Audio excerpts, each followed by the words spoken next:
यहूदियों, सलीबियों, हिंदुओं, पूरी दुनिया के काफिरों ने ये फोकस किया हुआ है, निशाने पे रखा हुआ है Pakistan.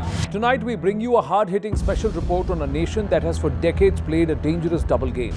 While portraying itself as a victim of terror, Pakistan has systematically sponsored and exported terrorism not just to Bharat, but across the globe.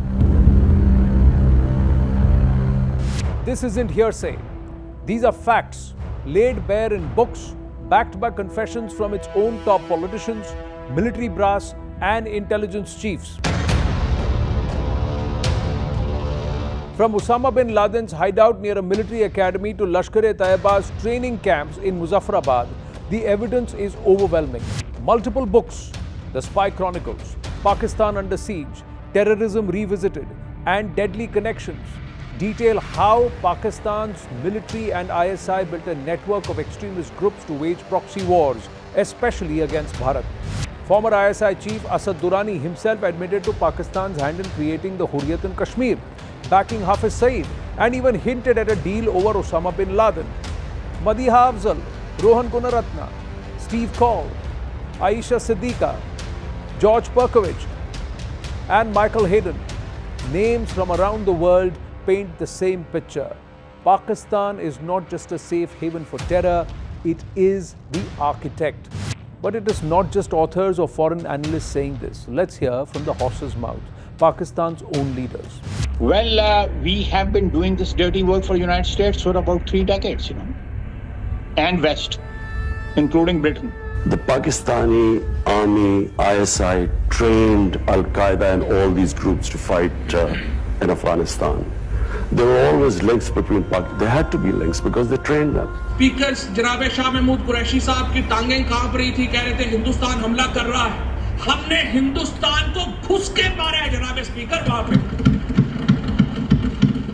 और पुलवामा में जो कामयाबी है, पुलवामा में जो हमारी कामयाबी है, वो इमरान खान की क़यादत में इस कौम की कामयाबी है. मुझे गद्दार कहा जाता है कि तुम्हारी ये बात हमें कबूल नहीं है. भाई आओ फिर एक कौमी कमीशन बनाओ, एक कौमी कमीशन बनाओ, आओ फिर इसका हिसाब किताब अब हो जाए.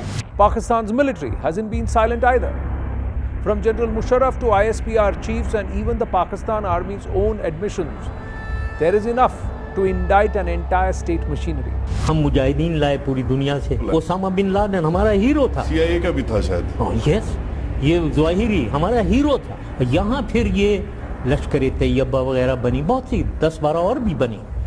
वो हमारे हीरो थे जी. हमारे शोहदा ने दिफाए वतन की खातिर अपना आज हमारे बेहतर मुस्तकबिल के लिए कुर्बान किया. मगर मैं आपको यकीन दिलाता हूँ कि इनका खून रायगा नहीं जाएगा. Pakistan's so-called strategic assets have now turned on it too. The Tehreek-e-Taliban Pakistan, nurtured by its own policies, has claimed thousands of lives within the country. The Frankenstein is now devouring its maker. In a shocking revelation, even Pakistan's own investigators, the Federal Investigation Agency, confirmed that 2611 mastermind Zakiur Rahman Lakhvi trained in official camps inside Pakistan.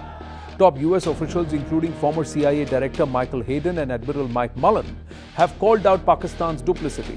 Hayden confirmed Pakistan's link to 2611, saying Lashkar operated with ISI's blessings.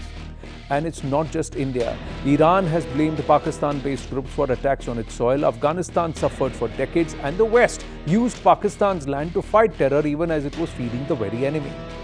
So where does this leave the world?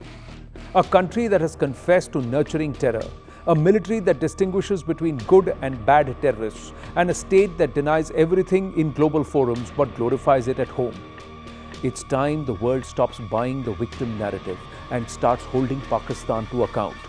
Not just with words, but with global sanctions, FATF blacklisting, and diplomatic isolation. Because when terror becomes policy, peace becomes impossible. Jai Hind.